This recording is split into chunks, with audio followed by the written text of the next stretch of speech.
It begins with a whisper that grew into a storm that has haunted the House of Windsor for years. A storm that began not in Buckingham Palace or Windsor Castle, but in a Hollywood heart wrapped in ambition, love, and pain. For the first time in decades, the British royal family faced a decision so personal, so scandalous, that even the Queen herself struggled to make sense of it. It wasn't about duty, diplomacy, or the monarchy's image. It was about a man, Prince Harry, and the woman who would change everything he thought he knew about loyalty, love, and himself. Before we continue, please hit the like button, subscribe to the channel, and turn on the notification bell for updates. Tonight, we're not talking about fairy tales. We're talking about a truth that has shaken even the most loyal royal supporters to their core. Lady Colin Campbell, a woman known for her deep royal connections and unfiltered revelations, has come forward with what she describes as the darkest, most devastating truth behind Prince Harry's rejection of his royal life. A truth that allegedly began with a threat, a chilling ultimatum from Meghan Markle that left Harry cornered between his crown and his heart. In the beginning, their love story seemed almost cinematic. A prince falls for a beautiful American actress. The world applauds. The newspapers print romantic headlines. Crowds gather, cheering for the couple who seem to symbolize a modern monarchy. Diverse, vibrant, global. But behind the smiles, behind the waving hands and picture-perfect engagements, there was something else brewing. A tension so deep, so emotional, that it would one day explode into one of the most controversial decisions in royal history. Lady Colin Campbell, no stranger to royal whispers, claimed to have spoken to sources close enough to know the raw truth. Her words were sharp and unsettling. She described Meghan not as the innocent, misunderstood woman the media painted, but as a calculating figure who knew how to use emotion as leverage. According to her, Meghan's bond with Harry grew out of something much deeper than romance. It was need, control, and the promise of rescue. She painted a portrait of a woman who understood Harry's emotional wounds better than anyone else, and who, in knowing them, learned how to shape his choices. But let's rewind. Before Meghan Markle came into his life, Harry was already walking on fragile emotional ground. Haunted by his mother's death, trapped in a world where appearances mattered more than feelings, he was the royal family's restless soul. Those who knew him described him as kind, impulsive, and desperate for genuine connection. He was the boy who walked behind Diana's coffin while the world watched, his grief bottled up behind solemn eyes. As he grew, so did his mistrust of the press, his resentment toward the institution, and his craving for someone who would love him, not for his title but for himself.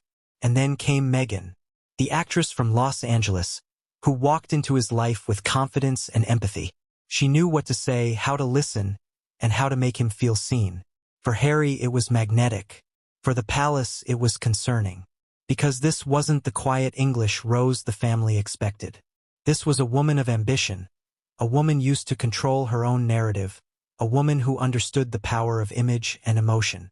From their earliest moments together, insiders said, Meghan and Harry's relationship was intense. Lady Colin Campbell recounts that Meghan quickly became the emotional center of Harry's world. She understood his pain, validated his resentment toward the media, and amplified his feelings of being misunderstood by his family. Slowly, she became not just his partner, but his refuge. And it was that dynamic love fused with dependency that would ultimately define everything that came after. The royal family, with its centuries of protocols and restraint, didn't know how to handle Meghan. She was bold, outspoken, and unafraid to challenge the hierarchy. But while the world saw her confidence, Lady Colin claimed that behind closed doors, there was a different story unfolding. A story of emotional turmoil, late-night arguments, and manipulation masked as vulnerability. According to her sources, Meghan's alleged emotional breakdowns often coincided with moments of conflict between Harry and his family. Whenever tension rose, Meghan would retreat into despair. There were tears, there were words about feeling unsafe, and there were, as Lady Colin suggested, threats, desperate, heart-wrenching pleas that she could not survive without Harry by her side. The phrase that haunts Lady Colin's revelations is chilling. A suicidal ultimatum. If Harry didn't choose her over the royal family, if he didn't protect her from them, she would end her life. Imagine that. A prince raised to protect the crown now being asked to protect love instead. Torn between the weight of royal duty and the emotional storm in his own home, Harry faced an impossible choice. Those close to him said he was distraught, unable to sleep, torn apart by guilt and fear. To defy the monarchy was one thing, but to risk losing the woman he loved to despair was unthinkable. The royal family, meanwhile, was blindsided. According to reports, the Queen and Prince Charles tried to intervene. They offered counseling, privacy, solutions that would keep the couple within the royal fold. But by then, the emotional bond between Harry and Meghan had evolved into something unbreakable and unmanageable. Meghan's world became Harry's world, and everything else, his brother, his father, the crown, felt like a threat to her peace. Lady Colin described this period as the point of no return. She claimed that by the time the public saw the smiling photos of the couple on royal tours, the decision had already been made in private. Meghan would not live under the control of the royal family. She wanted freedom, and if that meant Harry had to leave his family behind, so be it. The move to America, often framed as a quest for independence, was, according to Lady Colin, the direct result of that emotional pressure. The so-called suicidal ultimatum had forced Harry into a corner. Either he saved his marriage or saved his royal life. He couldn't do both. And so, love won, but at a cost that still reverberates through royal corridors today. To the outside world, Harry's decision looked like rebellion. But inside the palace it was viewed as surrender, a surrender to love, to fear, to manipulation, depending on whom you ask. Lady Colin's claim adds a layer of tragedy to it. Because if what she says is true, Harry's defiance wasn't born from anger, but from desperation. The man once known for his strength and independence had become emotionally shackled by someone who knew how to use his compassion against him. The British public, always divided in their opinions, saw the shift. The tabloids wrote headlines of runaway royals, the Meghan effect, and Harry's heartbreak, yet few truly understood the psychological web behind those decisions. Lady Colin Campbell's revelations try to fill that void. She argues that what happened between Meghan and Harry wasn't just love. It was a psychological chess game where every move was emotional, every decision carried consequence, and every silence screamed louder than words. In this story, there are no pure villains or perfect heroes. There's only pain, Harry's pain, Meghan's pain, the royal family's pain. Love can heal, but it can also wound deeper than any crown's weight. Lady Colin's words open a window into a private reality where love became obligation, and obligation became exile. As this investigation unfolds, the question we must ask is simple yet haunting. Did Prince Harry leave his family because he wanted freedom, or because he was too afraid to lose the only person who promised to love him unconditionally? This is where our story begins, not in palaces or press releases, but in the raw, unspoken space between love and fear, between what the world saw and what really happened behind those closed doors, between a prince's heart and a woman's desperate plea. Because once the ultimatum was spoken, there was no turning back. It began long before Meghan Markle entered the picture, long before the word Megxit became a symbol of defiance and heartbreak. To understand why Prince Harry was so susceptible to what Lady Colin Campbell describes as emotional entrapment, one must first go back to the roots, the quiet, painful foundation that shaped him into the man who would one day walk away from his crown. Prince Harry's story was always marked by tragedy. He was the boy who watched his mother die while the world devoured the details. He was the boy who saw headlines mock her pain and then watched as history repeated itself with him. Every time he saw a camera flash, he remembered the tunnel in Paris, the chase, the chaos, the loss. From that moment forward, he associated fame with death, publicity with betrayal, and silence with survival. Those close to the royal household often said that Harry carried his mother's spirit but also her torment. Diana's compassion lived in him, but so did her restlessness. He was born into a system that valued order above emotion, yet his heart was loud, impulsive, and human. The royal way demanded composure. Harry wanted to scream. That conflict would define his entire life. As a child, he followed his brother William everywhere, trying to emulate his calm, responsible demeanor. But the shadow of comparison grew darker with age. William was the heir, the symbol of duty and destiny. Harry was the spare, important but replaceable, loved but overlooked. Palace insiders often whispered that Harry's energy was unpredictable, that he needed management. What they meant was that he needed to fit the mold, to suppress the emotional storms that constantly threatened to spill out. Those who worked with Harry in his teenage years described him as fiercely loyal, yet easily wounded. He had inherited his mother's warmth but not her restraint. He fell in love fast, forgave too easily, and trusted too deeply. His military service gave him discipline and purpose for a while. In Afghanistan, far from royal duties and court politics, he found freedom. Among soldiers, he wasn't a prince, he was just Harry. It was perhaps the first and last time he truly felt understood. But after returning from deployment, the world changed again. The British tabloids hunted him with renewed hunger. Every mistake, every rumor, every drunken night was splashed across front pages. His girlfriends were harassed, his privacy destroyed. The press labeled him the Wild Prince. But behind that image was exhaustion and a growing hatred for the life he never chose. By the time he entered his 30s, Harry had reached a silent breaking point. Friends described him as lost, a man torn between love for his family and resentment for the cage they represented. He was adored by the public, but he didn't believe it. He saw cameras as predators, not admirers. Every smile he gave the press felt like surrender. It was at that crossroads that Meghan Markle appeared. To Harry, she wasn't just a woman. She was a promise. She represented everything the royal family wasn't. Independent, outspoken, warm, emotionally open. She wasn't trained to bow to tradition. She questioned it. For a man who had spent his life obeying rules he didn't believe in, that was intoxicating. When they first met, it was through a mutual friend. Harry was instantly drawn to her charisma. Meghan had that rare ability to make people feel like they were the only person in the room. She listened. She laughed. She shared her own struggles. For the first time in years, Harry didn't feel like a symbol, he felt like a man. But beneath the charm, there were early warning signs. Lady Colin Campbell later suggested that Meghan studied Harry's emotional weaknesses carefully. Not maliciously at first, but strategically. She understood that his greatest pain was feeling misunderstood, and she made sure he believed she was the only one who truly understood him. From the start, their relationship was intense. Fast-moving, emotional, almost cinematic. Within weeks, they were inseparable. Harry brought her into his private circle quickly, ignoring warnings from close friends and courtiers who urged caution. To the palace, the pace was alarming. Relationships within the royal orbit usually evolved slowly, with layers of vetting, protection, and discretion.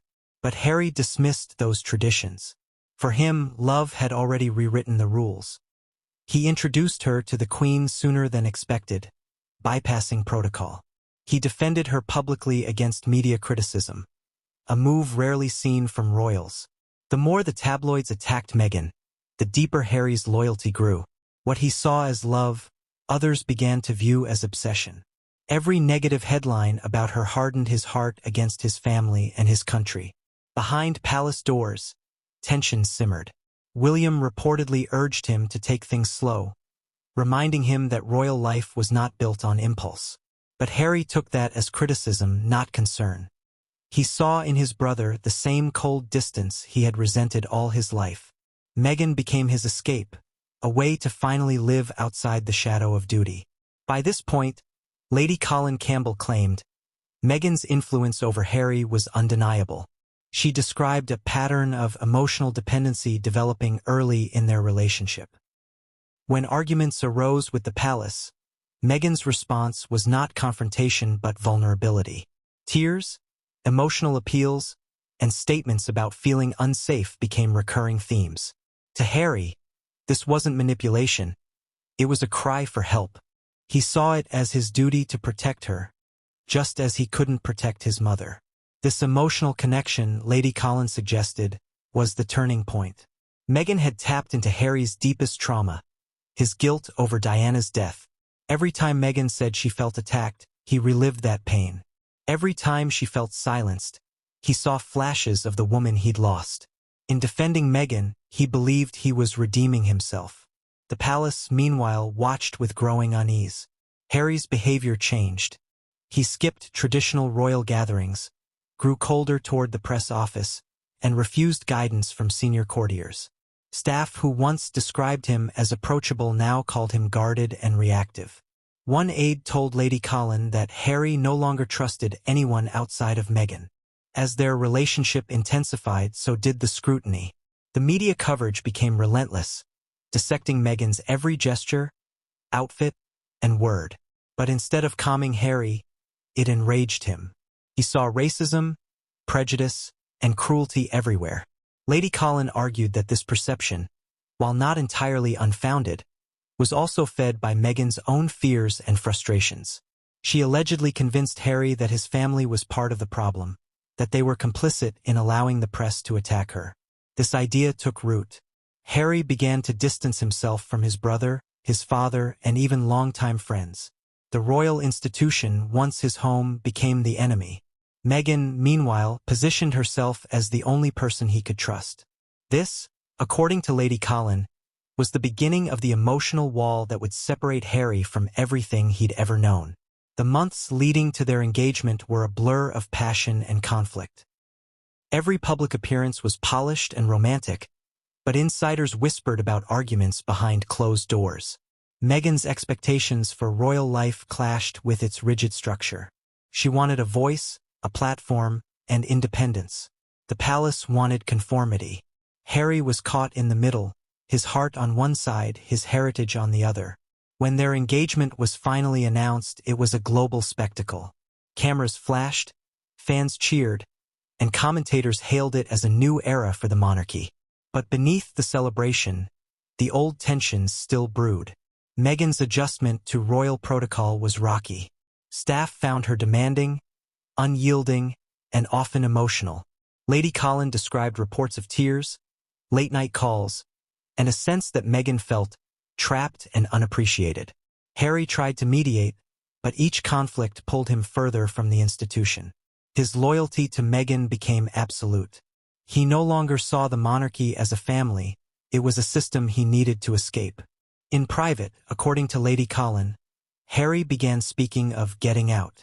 The couple discussed the idea of moving abroad, pursuing independent projects, and raising their family away from scrutiny. But behind those practical plans lay something deeper, a fear that if he didn't act, he would lose her. Lady Colin's revelations hint that this fear wasn't abstract. Meghan allegedly told Harry in moments of despair that she couldn't survive if the situation continued, that the pressure was unbearable, that she felt broken. For Harry, these moments were terrifying. They echoed his mother's cries for help, the public indifference that followed, and the ultimate tragedy that shaped his childhood. The possibility of reliving that loss, of watching another woman he loved collapse under pressure, was unbearable. That fear planted the final seed. The stage was set for what Lady Colin calls the storm, a psychological and emotional battle that would soon explode into public view. But for now, as the engagement glittered and the world cheered, only a few people understood what was coming. Harry's devotion, once his strength, had become his vulnerability. And the woman he loved would soon test just how far he was willing to go to prove it. This was the calm before the storm, the silence before the royal walls cracked, the peace before the ultimatum. The first impression Meghan made on the royal circle was unlike anything they had seen before. She wasn't shy or unsure. She didn't fumble through curtsies or hesitate when speaking. She radiated confidence, poise, and an almost cinematic awareness of her surroundings. Those who met her said she had presence, the kind that fills a room and shifts attention. Harry was captivated from the first meeting, and those close to him admitted he had never looked at anyone quite like that before. To understand the dynamic that followed, one must understand what Meghan represented to Harry. She came from a world where self-expression was power. In Los Angeles, image was everything. How you were seen mattered more than who you were. In that sense, Meghan had mastered survival in a ruthless industry. She knew how to curate perception, how to speak in soundbites that felt sincere, how to make a camera adore her. The royal family, however, operated on the opposite principle. Silence was safety. Dignity came from invisibility. For Meghan, silence equaled insignificance.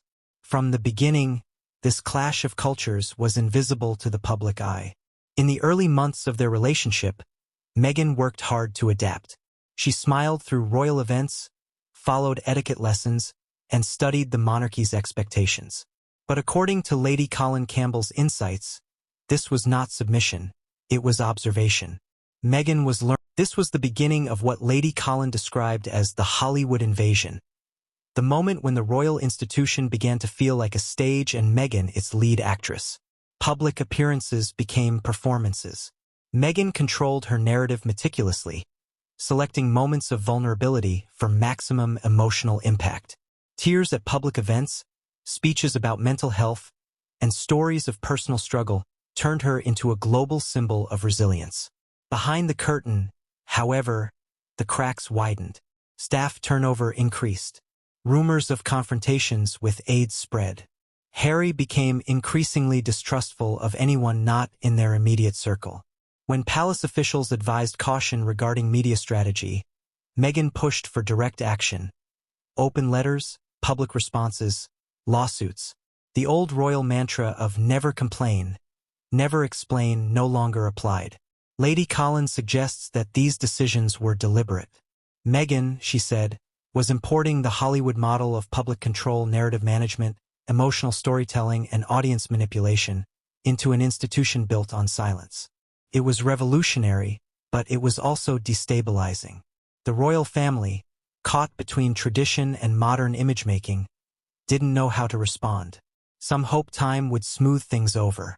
Others, particularly William and Charles, feared Harry was slipping beyond reach. The brothers' relationship began to fracture. What had once been a bond of shared trauma became a battleground of ideology. Duty versus freedom, legacy versus love. In private, Lady Colin alleged, Meghan began speaking more openly about her unhappiness. She felt unsupported, unprotected, and vilified by both the press and the palace. To Harry, this wasn't just her struggle. It was his mother's all over again. Every criticism against Meghan felt like another attack on Diana's memory. This parallel became the emotional chain that bound him completely. As the royal wedding approached, the emotional temperature rose. Meghan's father, Thomas Markle, became a tabloid obsession. His staged photos and cancelled appearance added chaos to an already strained situation. Meghan was heartbroken publicly, but Lady Colin noted that privately, she used the incident to reinforce the narrative of isolation, how even her own family had turned against her. The wedding itself was a global spectacle, grand, emotional, and symbolic. The gospel choir, the multicultural elements, the speeches, all signaled a new era. But Lady Colin would later say that even on that day, tension brewed behind the scenes. Disputes over staff, dresses, and protocol had left emotional scars. The fairy tale was real for the cameras, but fragile behind the lens. After the ceremony, Meghan's confidence grew. She was no longer an actress entering the royal stage. She was now the star of it. Her influence over Harry was complete. The Hollywood mindset of control and branding began to dominate their joint image. They hired PR experts, strategists, and advisors to reshape their presence. It was no longer about being royal, it was about being global. This shift terrified the palace. They saw the couple's independence as a threat to the monarchy's unity. But to Meghan, it was liberation. And to Harry, it was salvation. He finally believed he was protecting his wife from the same system that had destroyed his mother. Lady Colin's sources painted this period as the prelude to rebellion. What looked like happiness on the surface was, in reality, preparation. The Hollywood invasion was more than cultural, it was psychological. Meghan had not just married into royalty. She had rewritten the rules of engagement. She understood narrative, audience, and emotion better than anyone in that palace. And soon, She would use those skills to wage the most delicate war the monarchy had ever seen, not with weapons or scandals, but with stories, vulnerability, and the heart of a prince who could no longer tell the difference between love and loyalty. This was the beginning of transformation. The glamour, the love, the global adoration. It all masked the slow unraveling of royal order. The Hollywood light had entered the palace halls, and soon, nothing would look the same again. There's a reason people are drawn to outsiders. They represent freedom, rebellion, the courage to stand apart from the crowd. In the story of Prince Harry and Meghan Markle, that allure was everything. Harry had spent his entire life surrounded by insiders, people who obeyed rules, honored the crown, and spoke in measured tones. But Meghan wasn't one of them. She came from a world where authenticity was currency, where confidence was survival, and where boundaries were meant to be challenged, not respected. To Harry, she was oxygen in a suffocating room. Those who knew Harry well say he always admired people who defied expectations. His mother was one of them. Princess Diana had broken rules not out of rebellion but from empathy. She touched the untouchable, hugged the sick, spoke to the forgotten. She had heart where the monarchy had procedure. Harry inherited that trait, but within the palace walls, it had no place to live. His outbursts, his need for emotional honesty, his refusal to pretend, all of it clashed with the institution's culture. Then came Meghan, who not only shared his disdain for suppression but seemed to embody its opposite. She was direct where he was hesitant, confident where he was wounded. Lady Colin Campbell, in her accounts, described Meghan as a mirror and magnet for Harry. She reflected what he wished to be: free, expressive, untethered. At the same time, she drew him in with emotional precision. She knew his weaknesses before he did. She recognized that his anger toward the press and his resentment toward his family came from the same place: an ache to be understood. Meghan filled that void instantly. But it wasn't just emotional attraction, it was psychological dependency. Meghan positioned herself as the only one who truly saw him. Every slight from his family became validation that he was right to distance himself. Every disagreement reinforced the idea that it was them against the world. For Harry, that solidarity was addictive. He finally had someone who didn't expect him to behave like a prince but allowed him to feel like a man. Lady Colin's sources claimed that this emotional dependence grew quickly and powerfully.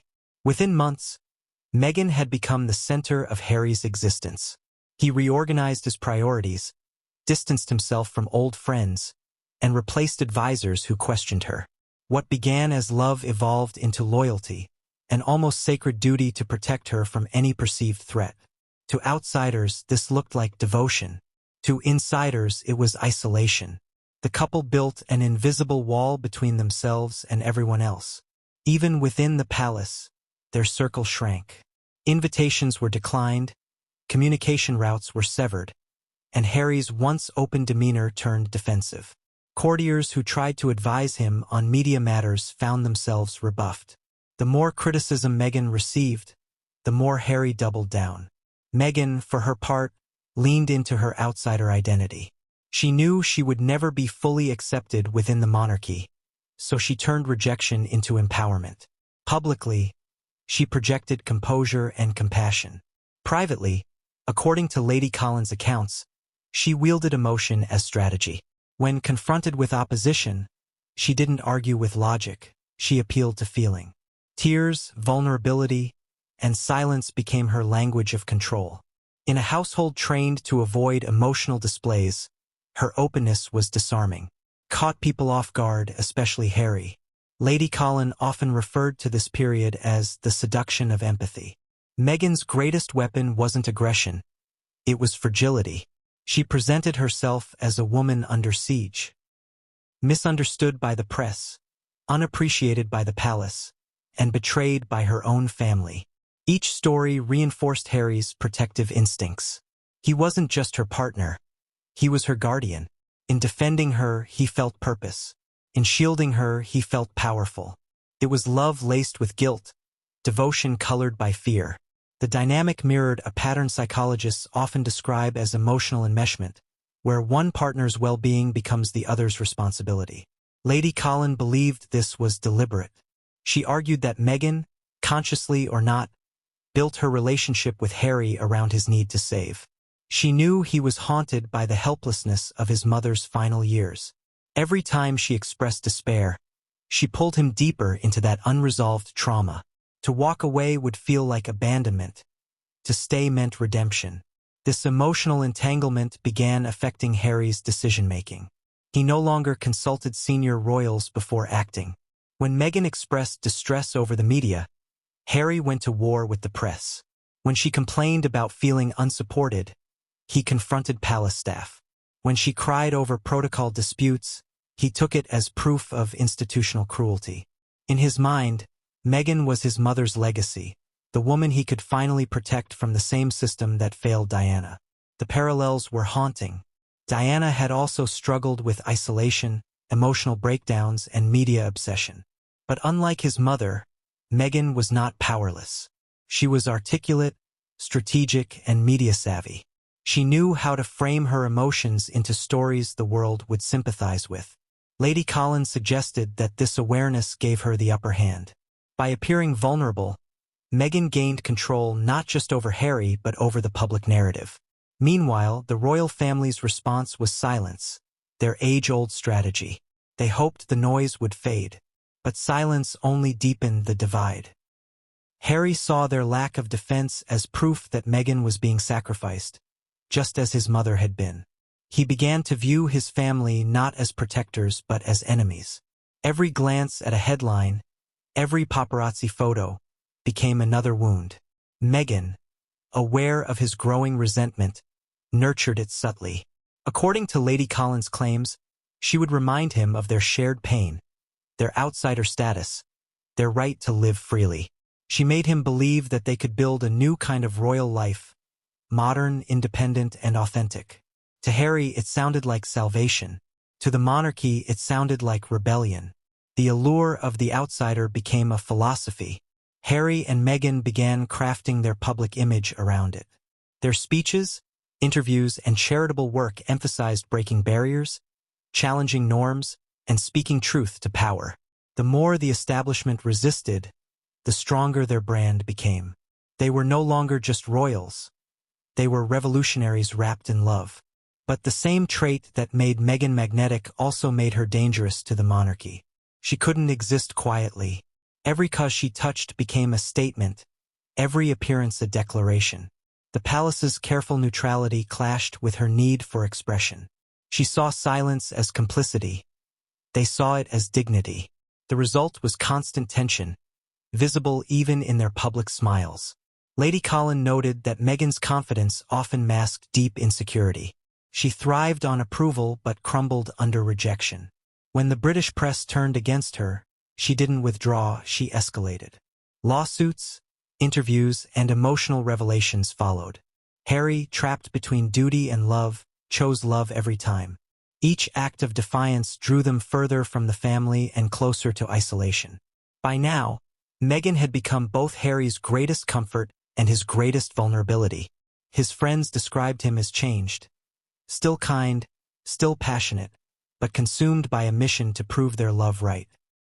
He began to view the monarchy as a cage built to destroy women like Meghan. Lady Colin interpreted this as the result of emotional reprogramming, a gradual shift in Harry's identity until his worldview aligned entirely with hers. The couple's relationship, though filled with affection, had become all-consuming. Their conversations revolved around the media, public perception, and imagined enemies. Meghan's experiences were filtered through a lens of persecution, Harry's responses through a lens of trauma. Together, they built a narrative where the world was against them, and that narrative became their reality. Inside palace walls, tension reached new heights. Staff complained of exhaustion and confusion. Lines of communication broke down. The Queen, though outwardly composed, was said to be deeply concerned. She had weathered decades of scandals but never witnessed a royal so publicly detached from the family ethos. The monarchy's unity, a cornerstone of its survival, was crumbling in real time. And yet, to Harry, none of that mattered. He believed he had finally found purpose beyond titles and tradition. Lady Colin's portrayal of him during this period is both sympathetic and tragic. A man convinced that in saving one woman, he was saving his soul. He couldn't see that the love he thought would set him free was the same love that made him captive. The allure of the outsider had blinded him. It made him see rebellion as courage, isolation as intimacy, exile as freedom. And Meghan, ever the storyteller, understood that narrative perfectly. Together, they became symbols of defiance wrapped in romance. A modern myth unfolding before millions of eyes. But myths have a cost. For every headline celebrating their independence, there was a crack forming beneath the surface. The family ties, the friendships, the quiet dignity of royal life, all were eroding. What began as attraction had become transformation, and transformation always demands sacrifice. Lady Colin would later say that this was the moment when the monarchy lost Harry. Not through scandal or betrayal, but through emotion. The outsider had done what generations of tradition never could. She made a prince choose his heart over his heritage. In doing so, she didn't just change him. She changed the monarchy forever. Isolation rarely happens overnight. Creeps in quietly, disguised as love, as protection, as loyalty. To those outside, it looks like devotion. To those inside, it feels like safety. But the truth is, isolation, especially emotional isolation, is one of the most powerful tools of control. According to Lady Colin Campbell's revelations, it was the invisible weapon that changed Prince Harry's entire world. By the time the royal wedding glow began to fade, the dynamic between Harry and Meghan had already shifted. What had begun as an all-consuming romance was evolving into something more strategic. Meghan had learned early on that her husband's greatest vulnerability was his loneliness. For years, Harry had been the forgotten prince, admired by the public but overlooked by his family's inner machinery. He longed for genuine connection, for someone who saw him, not the title, not the expectation, but the man underneath. Meghan fulfilled that need at first. But once she became the central figure in his life, Lady Colin alleged, she began to redefine who was safe and who wasn't. The first step was subtle. The gradual erosion of Harry's trust in his closest circle. Friends who questioned the pace of his relationship were labeled disloyal. Advisors who warned him about potential media backlash were dismissed as manipulative. Even family members, especially Prince William, became targets of suspicion. Meghan would confide in Harry that she didn't feel welcomed or protected by his brother, planting small but significant seeds of resentment. Each disagreement between Harry and his family became further proof, in his mind, that Meghan was right. No one understood them. The effect was cumulative.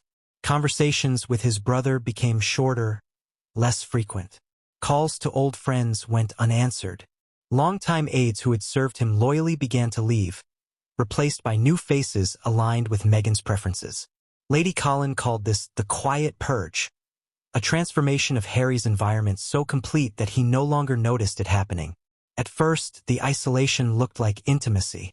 The couple appeared inseparable, united, almost symbiotic.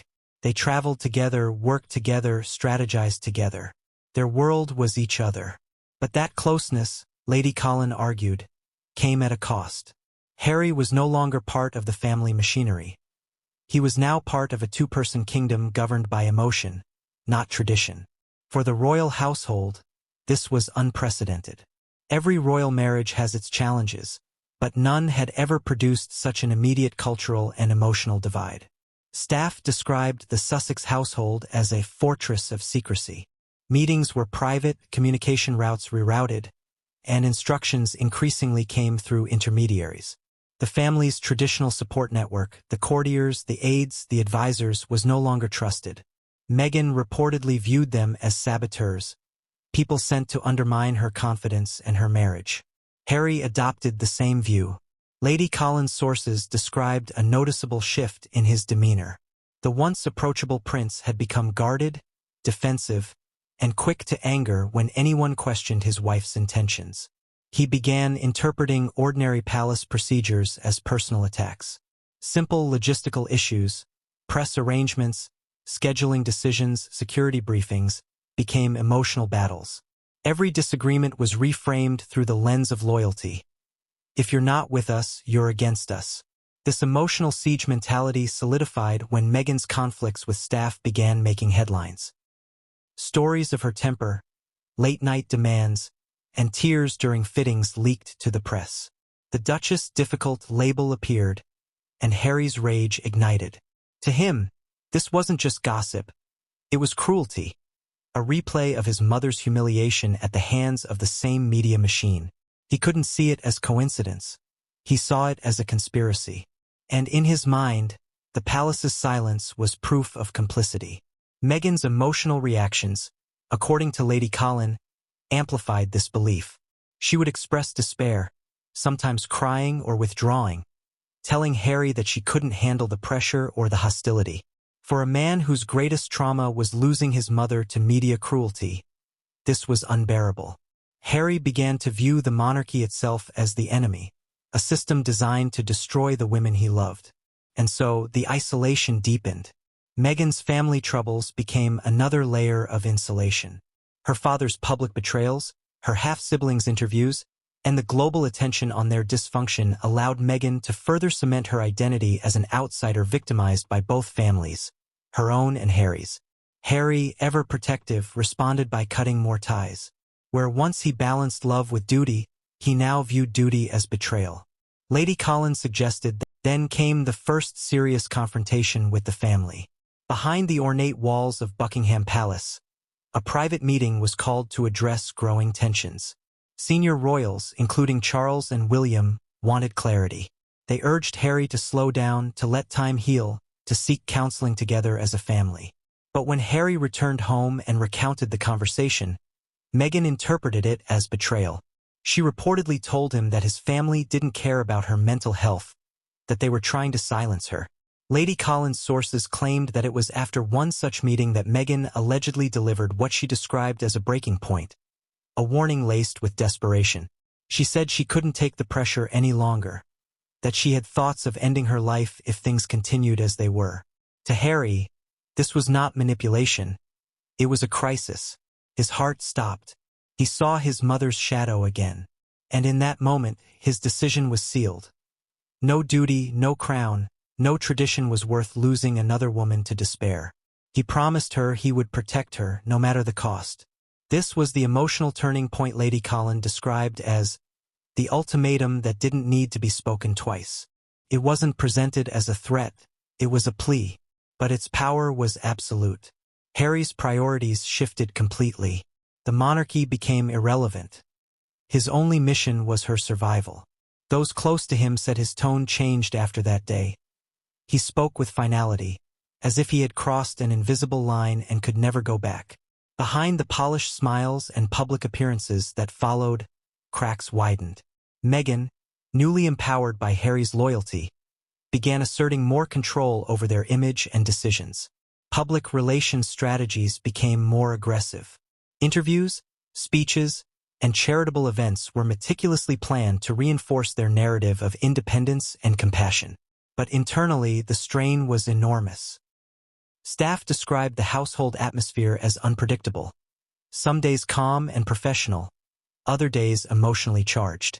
Harry's temper flared when staff questioned Meghan's directives. Meghan, in turn, felt the pressure of public scrutiny mounting. Every headline about her behavior, every anonymous palace insider quote, felt like betrayal. Harry's anger toward his family grew, and their arguments about media strategy intensified. One insider quoted by Lady Colin described the tension vividly. It wasn't just about love anymore. It was about survival. They both believed the world was out to get them, and that belief consumed every conversation. Then came the final fracture, an argument between Harry and a senior aide over press access. The aide, following standard protocol, denied a media request that Meghan had personally arranged. Meghan saw it as sabotage. Harry exploded, accusing the palace of trying to humiliate his wife. Word reached higher levels, and within days, discussions of separation from royal duties began in earnest.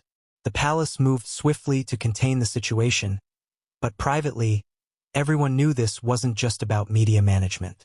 It was about control, emotional, psychological, and institutional.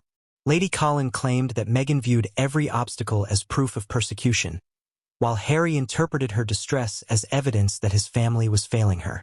It was a closed feedback loop that no outsider could penetrate. Even those sympathetic to Meghan's struggles began to fear the consequences of her influence. Lady Colin's accounts mention aides whispering that Meghan's emotional state could turn volatile when she felt misunderstood. Her tears, her anger, her silence, all carried weight, because each one triggered Harry's protective reflex. He was no longer reacting to circumstances, he was reacting to her emotions. By the time they decided to leave for North America, the atmosphere was unbearable. The couple presented their decision as mutual, but Lady Colin's insight suggested otherwise. Harry's choice, she said, was driven by fear, not ambition. He genuinely believed that staying in Britain could destroy Meghan. And once a man believes that his partner's life depends on his actions, reason no longer has room to speak. The Queen, though heartbroken, accepted their decision publicly.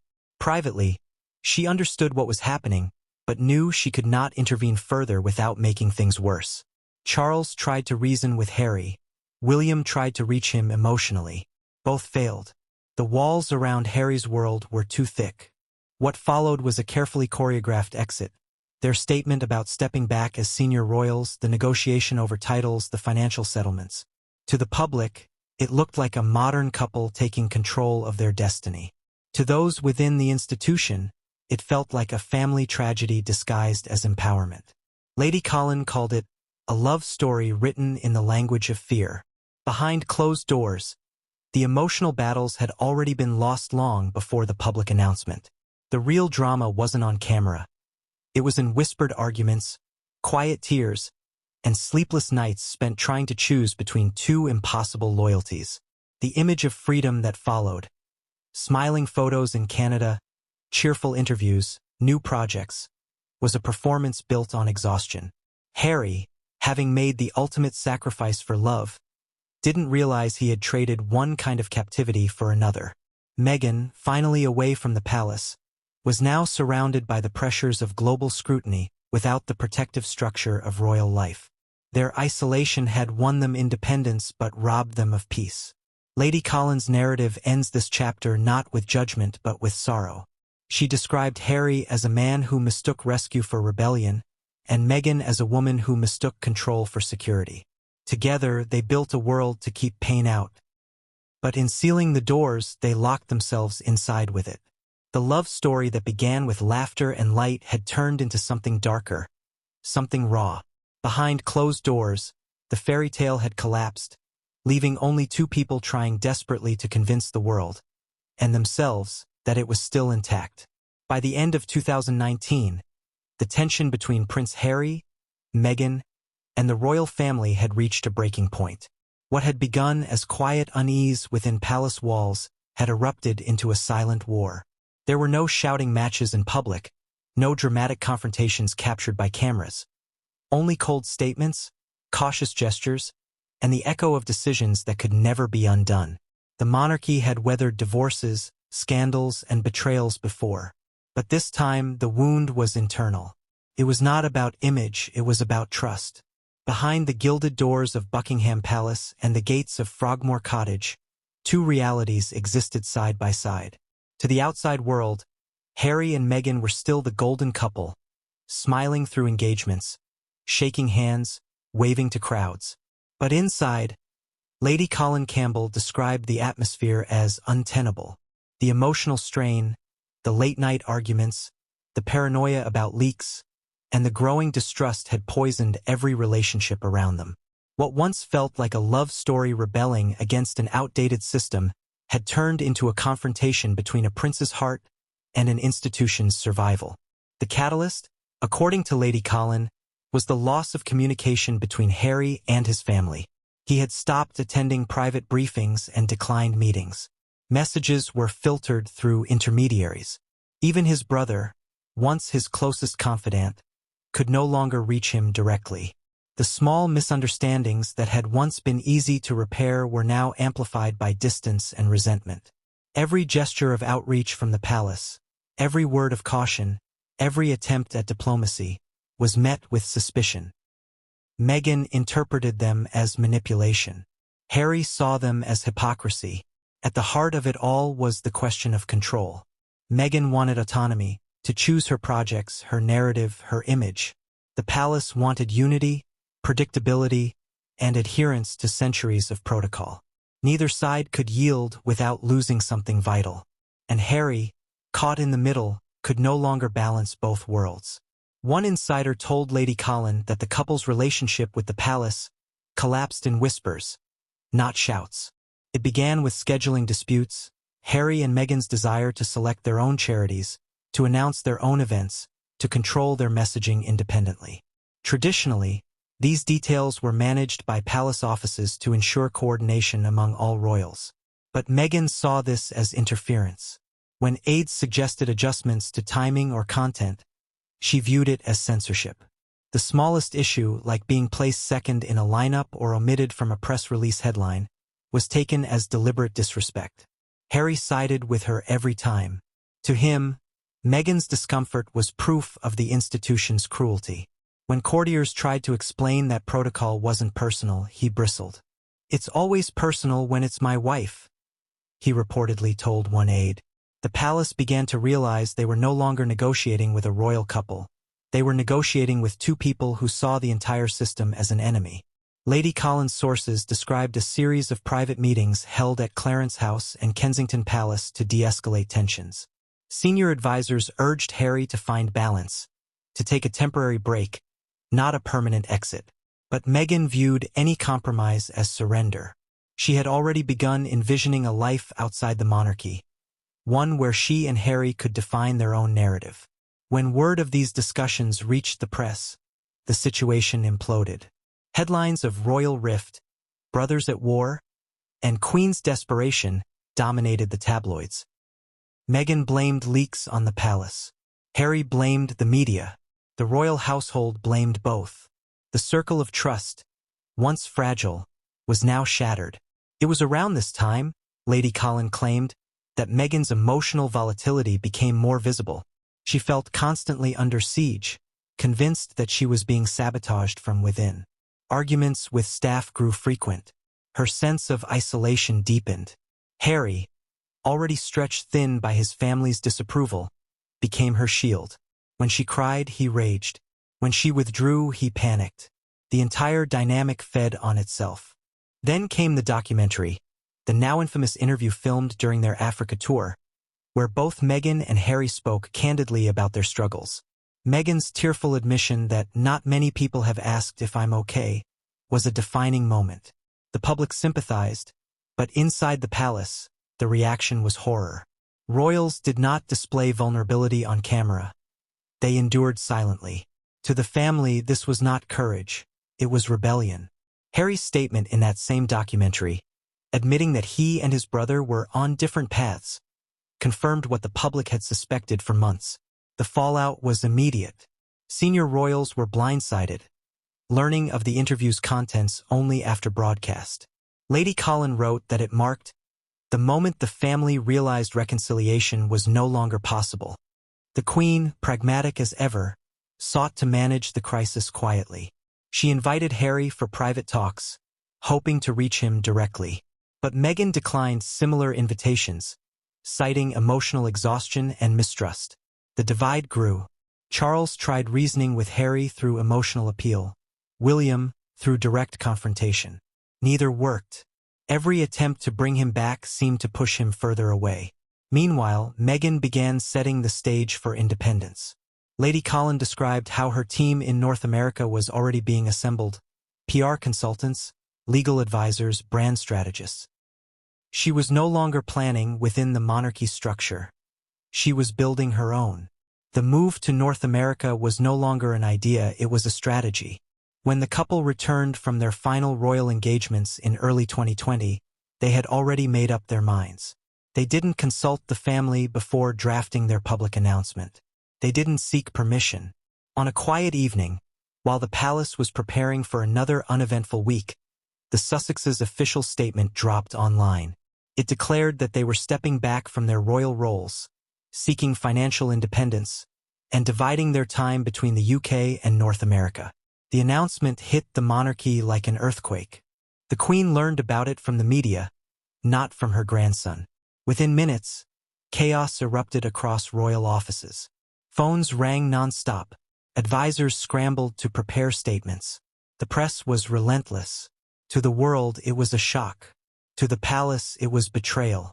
Lady Colin's sources described that night as the longest in decades. The Queen, known for her composure, was said to be visibly shaken. Charles was furious but controlled. William, according to insiders, was livid and heartbroken. The brothers, who once finished each other's sentences, were now on opposite sides of history. The palace issued a short, restrained response. Discussions are at an early stage. Behind that carefully worded line was a storm of anger, sadness, and disbelief. The monarchy, an institution built on order and hierarchy, had been blindsided by its own. Negotiations followed, but the damage was irreversible. The Queen insisted on face-to-face meetings, what the press would later call the Sandringham Summit. It was the most tense family gathering in decades. Inside that room were 4 people bound by blood and broken by mistrust. The Queen, Charles, William, and Harry. Meghan participated remotely from Canada. Lady Colin described the meeting as civil but cold. Harry defended his decision as necessary for his family's well-being. William argued that responsibilities could not be abandoned so easily. Charles, torn between fatherly affection and royal duty, struggled to mediate. The Queen, though sympathetic, made one thing clear. Harry and Meghan could not represent the crown on their own terms. The conclusion was inevitable: they would step back completely. No half-in, half-out arrangement. They could retain their titles but not use them commercially. They would lose public funding and military honors but keep their private income. For the palace, this was compromise. For Harry and Meghan, it was exile. After the summit, Lady Colin said, "The Queen retreated into silence." The monarchy had survived the abdication crisis of 1936, but this felt different. Then a king left for love. Now a grandson left out of fear. When the announcement of their formal departure was released, the public saw it as a modern choice, a couple choosing independence.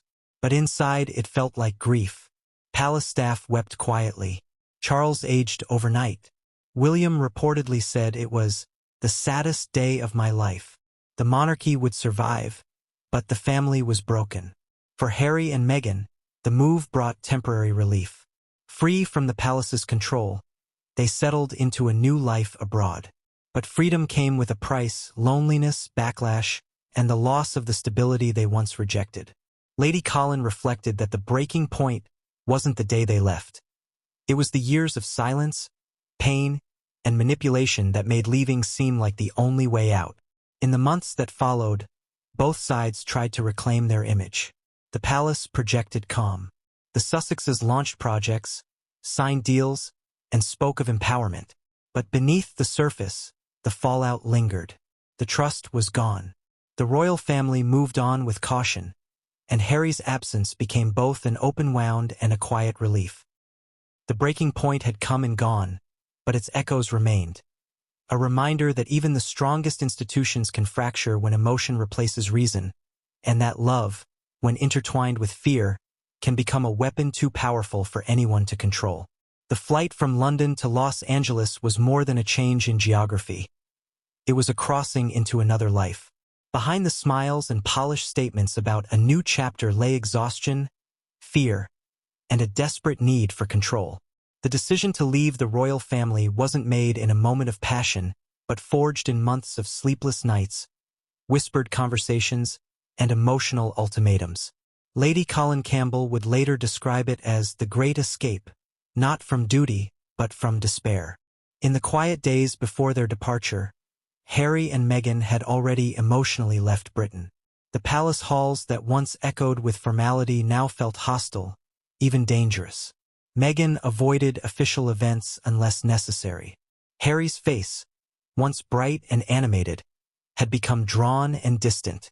The weight of his choices pressed heavier by the day. Their final days as working royals were oddly theatrical. Public smiles concealing private sorrow.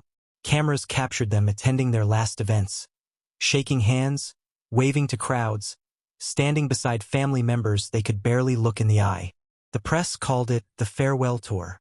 Inside, it felt like the final act of a play neither wanted to perform anymore. Lady Colin's sources painted vivid images of their private conversations during that period. Meghan was resolute. She wanted a clean break, a life without intrusion, without criticism, without hierarchy. Harry hesitated. He loved his family, especially his grandmother, but the thought of losing Meghan's trust terrified him. Their discussions turned into debates, then arguments, and finally into decisions. By the time their plane touched American soil, there was no going back. California was supposed to be a sanctuary, a place to breathe. The sun, the ocean, the distance from royal traditions all symbolized a new kind of freedom. Yet even freedom, Lady Colin noted, comes with its own chains. The moment the Sussexes arrived, they became global celebrities in a way the royal institution had never allowed. They were no longer just public figures, they were commodities. The media they'd tried to escape was waiting on the runway. At first, the adjustment was euphoric. They rented a secluded mansion, surrounded by palm trees and high walls. They spoke of peace, healing, and family. For a while, they seemed genuinely happy, playing with their son, walking along the beach, reconnecting with old friends. But soon, the same pressures they had fled began to creep back in, now magnified by the absence of royal structure. Lady Colin described this stage as freedom without direction. The palace had once provided order, purpose, and boundaries. Without it, the couple had to invent their own world. Meghan, naturally ambitious, began to fill the void with projects and planning. She envisioned media ventures, charity collaborations, lifestyle initiatives, an empire of influence built on authenticity. Harry, however, struggled. For all his resentment toward the monarchy, it had defined him. Without it, he felt unanchored. They disagreed on how visible to be. Meghan saw transparency as power. Harry still believed in privacy. When she began taking calls with Hollywood producers and publicists, he hesitated. The old instincts of royal discretion clashed with the new culture of self-promotion. But Meghan saw it differently. This was survival. If the royal family had taken their platform away, she would build another, bigger